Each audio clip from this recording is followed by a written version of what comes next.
Hello under graduate student, तो कैसे हैं आप सभी। आई होप आप सभी अच्छे होंगे। मैं करण सिंह वेलकम करता हूं आप सभी का हमारे चैनल अमेजिंग साइंस साइड में। तो जैसा कि आप सभी जानते हैं, हमारी क्लास चल रही थी बीएससी फर्स्ट सेमेस्टर के लिए, जिसमें हमारी केमिस्ट्री क्लासेस है। तो हमारी केमिस्ट्री क्लास में बीएससी फर्स्ट सेमेस्टर के लिए हमारी केमिस्ट्री क्लास चल रही थी, जिसमें हमारा क्या था, बुक का नाम था फंडामेंटल्स ऑफ केमिस्ट्री, जिसमें हमारे लेक्चर नंबर 11 तक पहले ही हो चुके हैं। अगर आपने अभी तक वॉच नहीं किए हैं तो उन्हें जाकर वॉच कीजिए, ठीक है।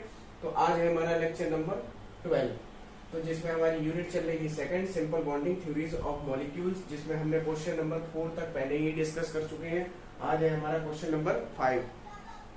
तो हमारा क्वेश्चन नंबर 5 क्या है, discuss the geometry of following of the basics of VSEPR theory. तो वेस्पर थ्योरी, यदि आपने वेस्पर थ्योरी नहीं देखी है तो आपको ये क्वेश्चन समझ में नहीं आएंगे। तो अगर आपने नहीं देखी है तो आप जाकर देखिए वेस्पर थ्योरी वाला लेक्चर, वरना ठीक है ऐसे ही, ठीक है। मैं आपको समझाता हूँ। देखिए, इससे प्रीवियस लेक्चर में ये क्वेश्चन का एक लेक्चर और भी हो चुका है, जिसमें हम 3 molecules, NH3 molecule, H2O molecule और SF4 मॉलिक्यूल कंप्लीट कर चुके हैं, ठीक है। और आज हम लोग क्या करेंगे, ClF3 मॉलिक्यूल, H2O आयन यानी हाइड्रोनियम आयन और I3 यानी आयोडीन नेगेटिव आयन, ठीक है। इसको हम कंप्लीट करेंगे, I3 आयन।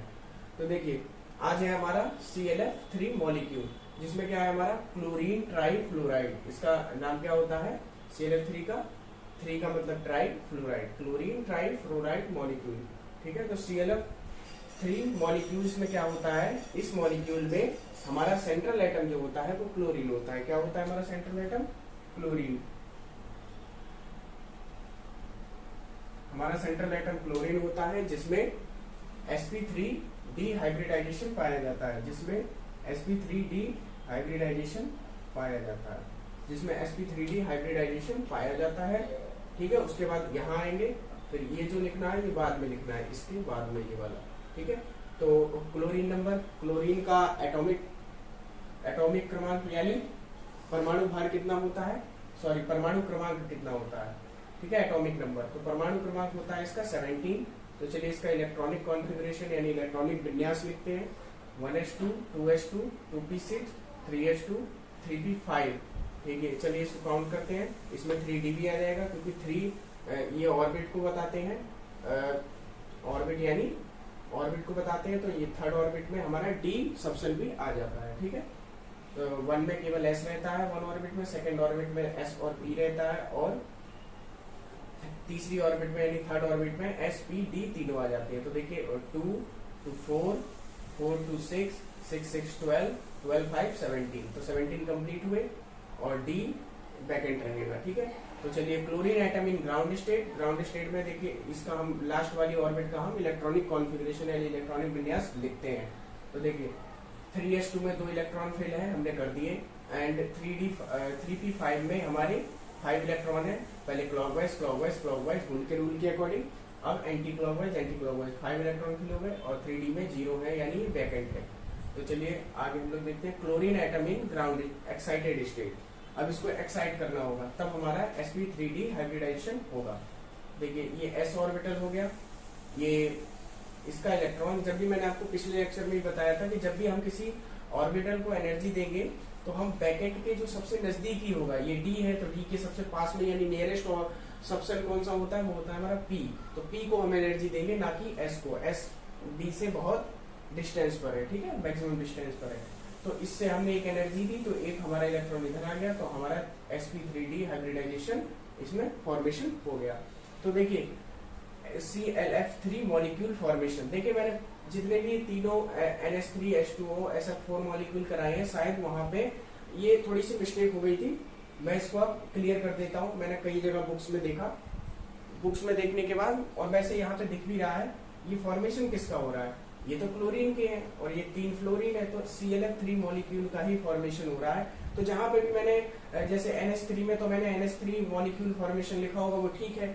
H2O में मैंने लिखा होगा सेंट्रल एटम ऑक्सीजन है, तो ऑक्सीजन एटम फॉर्मेशन, तो वो ना लिखें, ठीक है, वही लिखें H2O मॉलिक्यूल फॉर्मेशन। और इसमें भी SF4 में सल्फर ना लिखें, वहां पे लिखें SF4 मॉलिक्यूल फॉर्मेशन, ठीक है। ये मिस्टेक है, इसको सही कर लीजिएगा। नोट्स में तो आपको करेक्ट ही मिलेगी जब मैं आपको दूंगा उस पर टेलीग्राम पे, ठीक है। चलिए आगे बढ़ते हैं।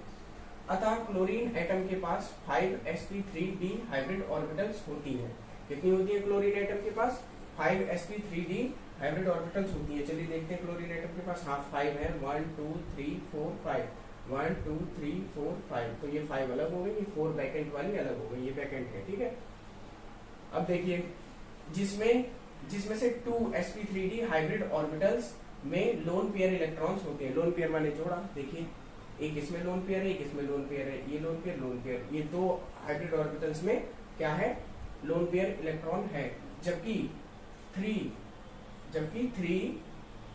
अदर 3sp3d हाइब्रिड ऑर्बिटल्स में एक एक अनपेयर्ड इलेक्ट्रॉन होता है। जो अदर 3 होती है 1 2 3, जो क्लोरीन एटम की अदर 3 ऑर्बिटल्स हैं वो क्या होती है? उनमें एक एक अनपेयर्ड इलेक्ट्रॉन होता है। देखिए ये रहा अनपेयर्ड इलेक्ट्रॉन, एक फिल है, एक अनपेयर्ड। ये जो क्रॉस बनी है ये अनपेयर्ड की एक अनपेयर्ड है, यानी यहाँ पे कुछ नहीं है, ठीक है। अनपेयर्ड इलेक्ट्रॉन है, लोन पेयर इलेक्ट्रॉन है। जबकि अदर 3 ऑर्बिटल्स में हाइब्रिड ऑर्बिटल में एक एक लोन पेयर इलेक्ट्रॉन है, ये हम लोग पढ़ चुके हैं, ठीक है, होते हैं। क्लोरीन एटम की ये एक इलेक्ट्रॉन वाली sp3d hybrid orbitals 3 fluorine atom के एक इलेक्ट्रॉन वाली 2pz एटॉमिक ऑर्बिटल से ओवरलैपिंग करके ClF3 मॉलिक्यूल का फॉर्मेशन करती है। देखिए क्लोरीन एटम की एक इलेक्ट्रॉन वाली, ये अनपेयर्ड इलेक्ट्रॉन है, यानी एक ही इलेक्ट्रॉन होगा, ठीक है। पेयर्ड में 2 होते हैं जोड़ा, लेकिन यहाँ पे अनपेयर्ड है, तो ये क्लोरीन की 3 अनपेयर्ड इलेक्ट्रॉन वाली या एक इलेक्ट्रॉन वाली hybrid orbitals sp3d hybrid orbitals fluorine की एक इलेक्ट्रॉन वाली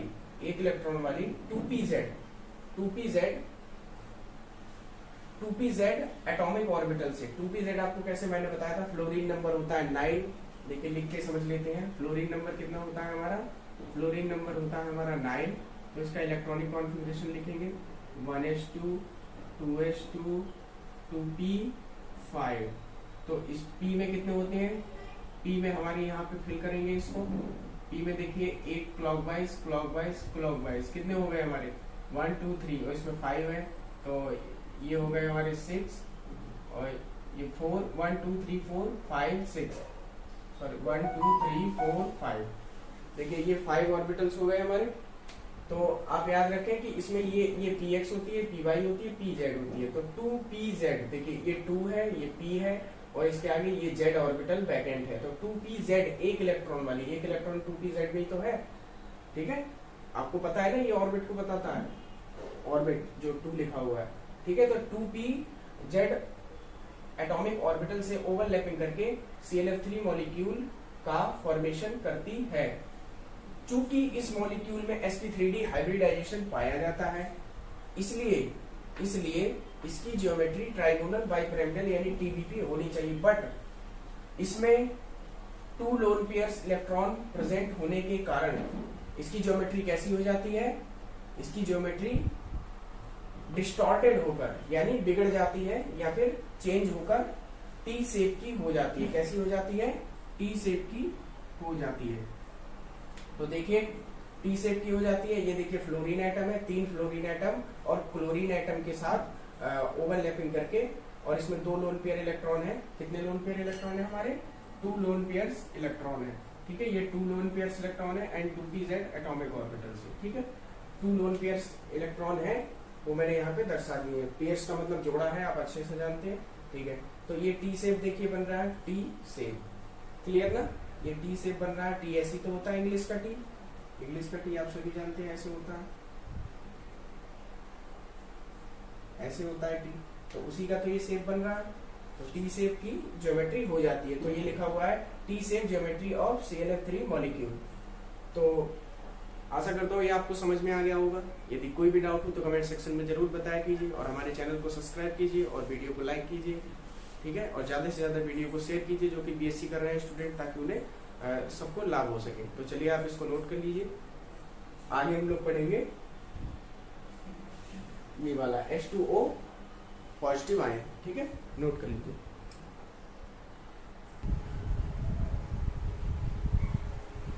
चलिए अब हम लोग पढ़ेंगे हाइड्रोनियम आयन के बारे में। तो देखिए हाइड्रोनियम आयन क्या होता है? हाइड्रोनियम आयन क्या होता है? H3O positive. यहाँ पे पहले H2O लिखा था, है ना। H2O पॉजिटिव जैसा कुछ होता ही नहीं है, ठीक है। या तो H पॉजिटिव होगा या फिर H3O पॉजिटिव होगा, ठीक है। ये 2 और 3 में तभी डिफरेंस आता है जब एक इलेक्ट्रॉन दिया जाता है, ठीक है। तो H3O पॉजिटिव आयन, यानी इसका पूरा नाम है हाइड्रोनियम आयन, ठीक है। हाइड्रोनियम आयन के बारे में देखिए, हाइड्रोनियम आयन। अब हाइड्रोनियम आयन में सेंट्रल एटम ऑक्सीजन होता है, जैसे H2O में सेंट्रल एटम ऑक्सीजन होता है, ऐसे ही हाइड्रोनियम आयन में भी सेंट्रल एटम ऑक्सीजन होता है, जिसमें sp3 हाइब्रिडाइजेशन पाया जाता है। चलिए, ऑक्सीजन का एटॉमिक नंबर यानी परमाणु क्रमांक कितना होता है? 8। तो इसका इलेक्ट्रॉनिक विन्यास लिख लेते हैं 1s2 2s2 2p4, यानी 2 to 4 and 4 8। तो ऑक्सीजन एटम की ग्राउंड स्टेट लिखेंगे। ग्राउंड स्टेट लास्ट वाली ऑर्बिट की लिखते हैं, और इलेक्ट्रॉनिक कॉन्फ़िगरेशन की जो हमारा इलेक्ट्रॉनिक कॉन्फ़िगरेशन होता है उसकी लास्ट वाली ऑर्बिट का हम ground state and excited state जो भी लिखना होता है, यदि जरूरत हो तभी एक्साइटेड स्टेट लिखें, ठीक है। जब हमारा hybridisation formation normally ground state पे ना हो रहा हो, तब आप उसको एक्साइटेड स्टेट में ले जाके उस हाइब्रिडाइजेशन का फॉर्मेशन करें, ठीक है। ओके, तो 2s2 यानी 2 इलेक्ट्रॉन फिल हो गए, 2p4 तो 4 इलेक्ट्रॉन है p सब सेल में, तो 1 इलेक्ट्रॉन 2 इलेक्ट्रॉन 3 इलेक्ट्रॉन एंड फिर पेयरिंग स्टार्ट होगी उनके रूल के अकॉर्डिंग। तो हमारे 4 इलेक्ट्रॉन हो गए, तो ये हमारा हाइब्रिडाइजेशन sp3 हाइब्रिडाइजेशन का फॉर्मेशन हो गया। अब देखिए यहाँ पे H3O पॉजिटिव आयन का फॉर्मेशन होगा। देखिए अब ये जो है ये चारों ऑर्बिटल आपस में ओवरलैपिंग कर रही हैं। ओवरलैपिंग करने के बाद जो हमारी लोन पेयर इलेक्ट्रॉन है जिसमें जो कि पूरी पेयर्ड है उनको अलग रख लिया, और जो जिसमें अनपेयर्ड इलेक्ट्रॉन है, ठीक है, अनपेयर्ड इलेक्ट्रॉन वाली sp3 hybrid orbitals hydrogen atom से क्या करती हैं? ओवरलैपिंग करके H3O पॉजिटिव आयन का फॉर्मेशन करती हैं। लेकिन अभी भी नहीं, ये 2 ही है। एक जो पेयर्ड वाली है वो भी ओवरलैपिंग करेगी। चलिए थ्योरी में समझते हैं। देखिए हाइड्रोजन एटम के पास 4 sp3 हाइब्रिड ऑर्बिटल्स होती हैं। हाइड्रोजन एटम के पास कितनी है? 4, सॉरी ऑक्सीजन एटम के पास, ऑक्सीजन एटम के पास 4 sp3 हाइब्रिड ऑर्बिटल्स होती हैं, जिसमें से 2 जो होती है, 2 क्या होती है? जिसमें से 2 sp3 हाइब्रिड ऑर्बिटल में लोन पेयर इलेक्ट्रॉन होता है। 2 में क्या होता है? sp3 हाइब्रिड ऑर्बिटल्स में लोन पेयर इलेक्ट्रॉन होता है, जबकि अदर 2 sp3 हाइब्रिड ऑर्बिटल्स में एक अनपेयर्ड इलेक्ट्रॉन होता है। देखिए एक अनपेयर्ड इलेक्ट्रॉन है, ठीक है। ऑक्सीजन, ये O लिखा है, ठीक है। ऑक्सीजन एटम की ये 1 इलेक्ट्रॉन वाली sp3 hybrid orbitals 2 hydrogen atom की 1 इलेक्ट्रॉन वाली 1s एटॉमिक ऑर्बिटल से ओवरलैपिंग करती है, जबकि, ठीक है, जबकि ये 2 तो है जो हाइड्रोजन एटम से, किससे? 1s एटॉमिक ऑर्बिटल से, 1 इलेक्ट्रॉन वाली 1s एटॉमिक ऑर्बिटल से ये 2 ओवरलैपिंग करती है, जबकि एक लोन पेयर इलेक्ट्रॉन वाली sp3 हाइब्रिड ऑर्बिटल्स, एक लोन पेयर इलेक्ट्रॉन, इसमें से कोई एक तो यही करेगी, क्योंकि इधर से काउंटिंग स्टार्ट हो रही, तो ये वाली, ये एक लोन पेयर इलेक्ट्रॉन वाली हाइड्रोजन आयन की वैकेंट 1s एटॉमिक ऑर्बिटल, क्योंकि हाइड्रोजन एटम में क्या कहते हैं? एक वैकेंट होगी, ठीक है। वैकेंट 1s एटॉमिक ऑर्बिटल से ओवरलैपिंग करके H3O पॉजिटिव आयन का फॉर्मेशन करती है या होता है, ठीक है। क्योंकि इस आयन में sp3 हाइब्रिडाइजेशन पाया जाता है, तो आप जैसे कि जानते हैं इसकी ज्योमेट्री टेट्राहेड्रल होनी चाहिए तथा बॉन्ड एंगल कैसा होना चाहिए? 109.5 डिग्री होना चाहिए। बट इसमें 1 लोन पेयर इलेक्ट्रॉन, क्योंकि एक ने तो क्या किया, अब आप 2 लोन पेयर इलेक्ट्रॉन नहीं बताना, 2 दिख रहे हैं, एक ने किससे किया? H पॉजिटिव आयन के साथ, बैकेंट H पॉजिटिव आयन के साथ क्या कर लिया? ओवरलैपिंग कर ली, ठीक है। चाहे तो आप इसको यहाँ पे दर्शा सकते हैं ऐसे,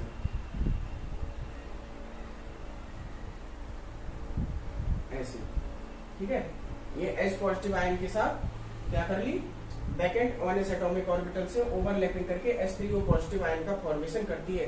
तथा अब आपको इसमें कोई भी कंफ्यूजन नहीं होगा, क्योंकि एक हमारी दिख रही है, ठीक है। इसमें जब तक कुछ दिखता नहीं है, जब तक वो समझ में नहीं आता है, इसलिए दिखना जरूरी है, ठीक है। तो बॉन्ड एंगल 109.5 डिग्री हो जाएगा, बट इसमें 1 लोन पेयर इलेक्ट्रॉन होने के कारण, क्योंकि अब इसमें 1 लोन पेयर इलेक्ट्रॉन बचा है, लोन पेयर वाली जोड़ा, ठीक है, इलेक्ट्रॉन का, तो इसलिए इसकी ज्योमेट्री कैसी है, डिस्टॉर्टेड होकर यानी परिवर्तित होकर पिरामिडल शेप हो जाती है। कैसी हो जाती है, हमारी पिरामिडल शेप हो जाती है टेट्राहेड्रल से बदल के। ठीक है, ये रहा हमारा टेट्राहेड्रल। कहाँ है, पहले इसको भी इंटरप्रेट कर लेते हैं, बनाइए भूल जाएंगे।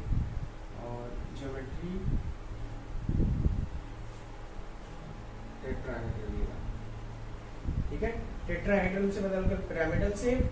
ठीक है, और बॉन्ड एंगल 109.5 डिग्री से बदलकर 160 डिग्री हो जाता है। जैसा कि आप जानते हैं एक लोन पेयर इलेक्ट्रॉन 2.5 डिग्री की क्या करता है, 2.5 डिग्री की डिक्रीजमेंट करता है। ठीक है, एंगल में। तो जब आप 109.5 से 2.5 डिग्री कम करेंगे तो हमारा 160 डिग्री बचेगा। ठीक है, चलिए इसकी ज्योमेट्री समझ लेते हैं। आप इसको नोट कर लीजिए। आशा करता हूं आपने स्क्रीनशॉट ले लिया होगा। ठीक है, अब इसकी ज्योमेट्री समझिए।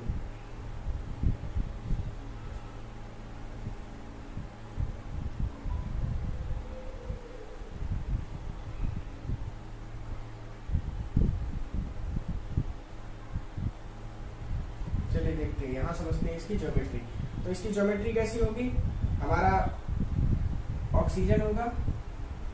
ठीक है, ऑक्सीजन के ऊपर पॉजिटिव आयन होगा। ठीक है, और हमारे हाइड्रोजन कितने लगे हैं, हाइड्रोजन हमारे 3 है, 2 हाइड्रोजन और एक बैकेंट वाला।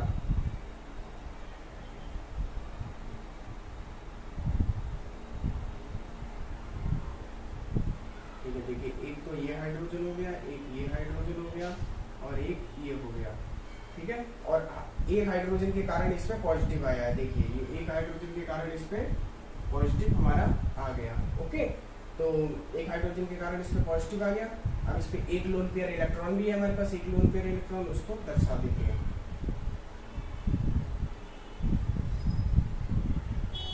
ठीक है, एक लोन पेयर इलेक्ट्रॉन हो गया हमारा ये। आप इसको सही से बना लीजिएगा, मेरी ड्राइंग बहुत खराब है। ठीक है, मुझे ड्राइंग नहीं करनी आती है। ठीक है, तो आप इसको जो है कर लीजिएगा। ये क्या हो गया, हमारी pyramidal shape, pyramidal geometry of S3 positive ion. चलिए लिख लेते हैं, पिरामिडल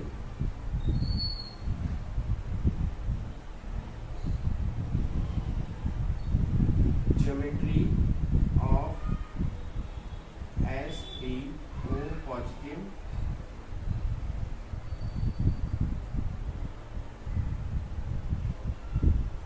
आयन।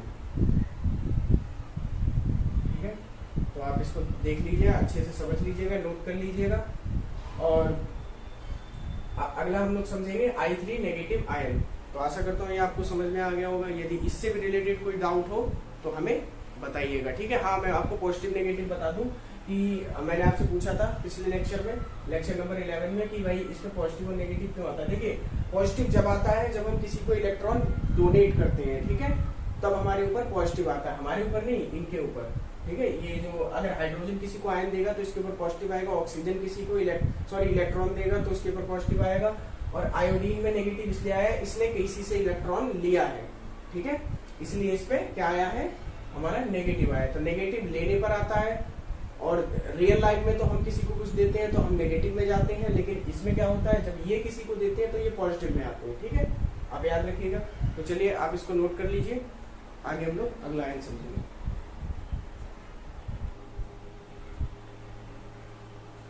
चलिए आज के वीडियो में बस इतना ही। तब मिलते हैं आपसे फिर नेक्स्ट लेक्चर में एक नेक्स्ट टॉपिक के साथ। तब तक के लिए स्वस्थ रहिए। Have a nice day. Thank you and जय हिंद।